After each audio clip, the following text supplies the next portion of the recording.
...2022 оны 5 сарын 25-нд TikTok-ийн хэрэглэгч Andrew Ryan Dawson гэгч хүн хэд хэдэн цуврал нууцлаг бичлэгийг байршуулж эхэлсэн байдаг. Анх тэрээр санамсаргүй хурдны зам дээр явж байхдаа ойролцоох уулан дээр ямар нэгэн үлэмж биетэн эсвэл ямар нэгэн хачин зүйл байгааг олж харан тэр даруй бичлэг хийж дараа нь TikTok-то байршуулсан. Түүний бичлэг тавигдсан даруйда маш олон хүний анхаарлыг татаж 7 хоногийн дотор түүний бичлэгийг 300 гаруй мянган хүн үзсэн юм. Гэвч тэрээр цааш нь бичлэгээ үргэлжлүүлж тэрхүү хачин зүйлийг чухам юу байсныг олж мэдхээр дахин өнөөх газартаа ирэн хүмүүст чухам яг юу болоод байгааг харуулахыг зорддог.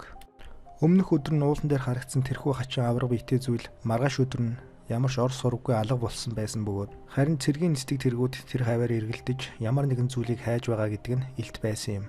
Доос нь эрэл хайгуулаа үргэлжлүүлж тэрхүү уул руу дөхөж очсон бөгөөд түүнийг уулын ам руу нэвтрэх зам руу орох үед түүний машиныг ямар нэгэн цагдаа эсвэл нууц хүчний байгууллагын хүн зогсоож буцахыг түнд сануулсан.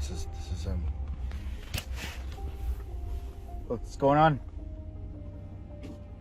Road's closed. Turn around. Really? Yeah, man. Just turn around. Доосон чухам яг юу болоод байгааг түүнээс асуусан боловч түүнд ямар ч хариулт хэлэлгүй хурдан буцахыг түүнд анхааруулдаг. Гэвч хэрэг энд хүрээд зогсоогүй юм. Доос нь хайгууллаа үргэлжлүүлсэн ба өдөр тутам болж байгаа үйл явдлаа TikTok-то байршуулсаар байлаа. Гэвч түүний хийж байгаа энэ бүх зүйл нь эргээд түнд асуудал болж эхэлсэн юм. Нэгэн шөнө түүнийг гэртээ амарч байх үед нь түүний гэрийн гадаа нэгэн тас харанхуйтай машин 3 цагийн турш хөдөлгөөнгүй гэрлээ асан зогссон байна. Доос нь тэр машиныг чухам яагаад гадаа нь зогсоод байгааг олж мэдхээр гэрээсээ гарan тэр машин руу дөхөх үед өнөөх машин гэнэт түүнтэй уулзалгүйгээр цаашаа зүхтаасан байна.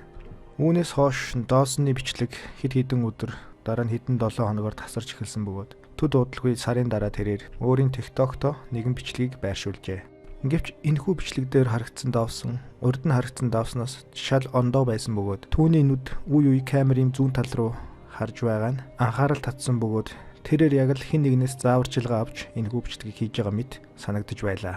Гэвч тэрээр үнэхээр хэн нэгний дарамтанд орж энэ бичлэгийг хийсэн үү?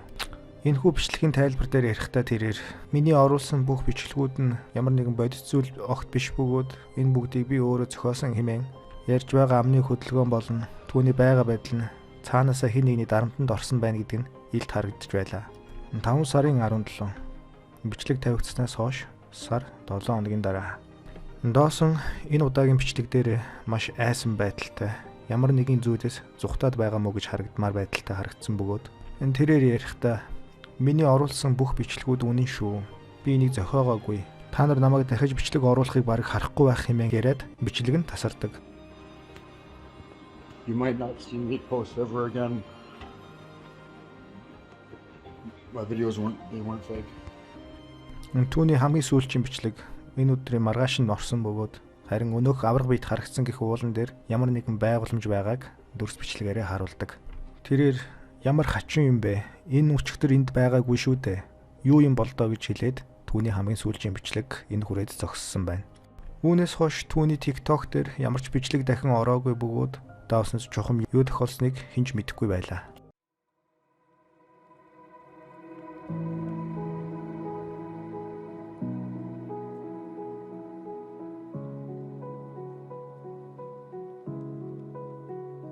Гэвч 2 сарын дараа түүнтэй хамт амьдарч байсан найз охин нь TikTok-то нэг харамсалтай мэдээг дуулгасан бөгөөд Andrew Ray Dawson 2022 оны 7 сарын 1-нд учир бичүүлэг шалтгаанаар нас барсныг ил болгосон юм.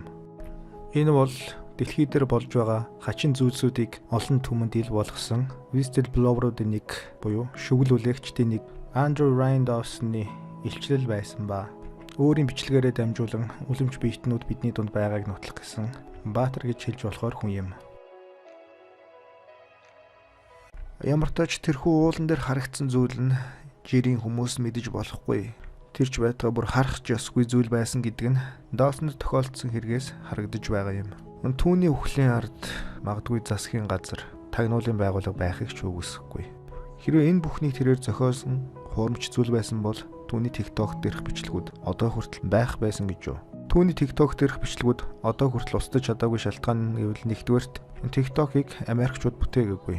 Энэ бол хятадуудын зохион бүтээсэн програм. Тийм учраас тагнуулын байгууллага түүний TikTok хаяг руу хакертж орох нь нэг талаар боломжгүй зүйл юм.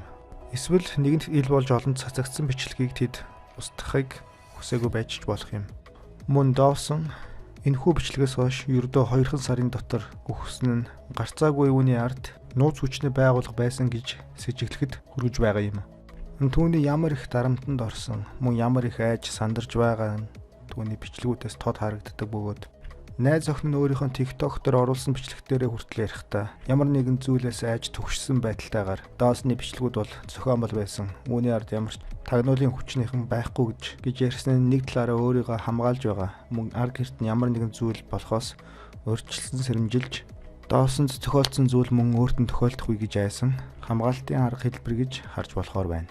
Энэ мэтчлэнгээр дэлхий дээр болж байгаа нууцлаг зүйлсийг ил болгосон хүмүүсийг цааш нь харуулж байгаа үйлдэл нь нэг талаараа нийгмийг цочролд автуулахгүй гэсэн алхан байж болно. Хоёрт энэ бол маш нууц зэрэглэлд багтахаар засгийн газрын үйл ажиллагаа учраас тэд ийм үйлдэлүүдийг хийдэг байж болох юм. Энэхүү үлэмж биетний тухай бичлэгийг манай суугаад байгаас 7 сарын өмнө хүргэж байсан. Магадгүй та энэхүү бичлэгийг бүтэн дээр нь үзснээр үнэхээр Dawson-д чухам ямар үйл явдал тохиолдсныг илүү сайн ойлгох боломжтой.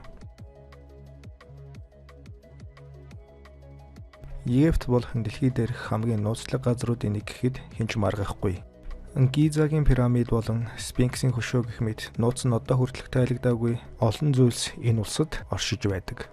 Гэхдээ эдгээр байгууламжуудаас илүү хүмүүсийн анхаарлыг татах болсон зүйлс нь гэвэл эртний Египтийн балгасуудаас олдсон хачин чулуунуудын тухай юм. Энэ улсын эрдэнсийн хайгуулчид үргэлж янз бүрийн хачин судан зүйлсийг балгасуудаас олдог бөгөөд тэдгээрийг цааш нь дамжуулан хар зах дээр худалдаалах явдал маш их гардаг. Харин энд үзүүлэх чулууны тухайд гэвэл мөн л хэн олсон нь тогтоогдоогүй ч энэ чулуу өөртөө ямар нэгэн маш хүчтэй далдын хүчийг агуулж байгааг дараас бичлэгээс харна уу. Гэвч энэ чулууны гайхамшиг энд хүрээд зогссонгүй. Өндөрс бичлэг дээр гарч байгаачлан энэхүү чулууг барьж байгаа хүн чулуун дотор гал асаах үед тэрхүү гэрэл нь чулуун доторх фараоны дүрсийг харанхуйд яг л зураг мэт гэрэлтүүлж байсан нь үнэхээр тухайн үеийн дархчуудын авьяас чадвар маш өндөр хөгжсөн байсныг харуулж байгаа юм. Энэ чулуу бол тэдгээр гайхалтай юр бусын чадвартай чулуунуудын ердөө нэг жишээ нь. Харин энд харагдаж байгаа чулуу нь мөн л юр бусын хүч чадвартай юм. Таны харж байгаачлан энэхүү чулууг цэвэр усны хажууд тавих үед цэвэр ус тэр доороо цусан улаан өнгөтэй болж хуурж байгааг харна уу?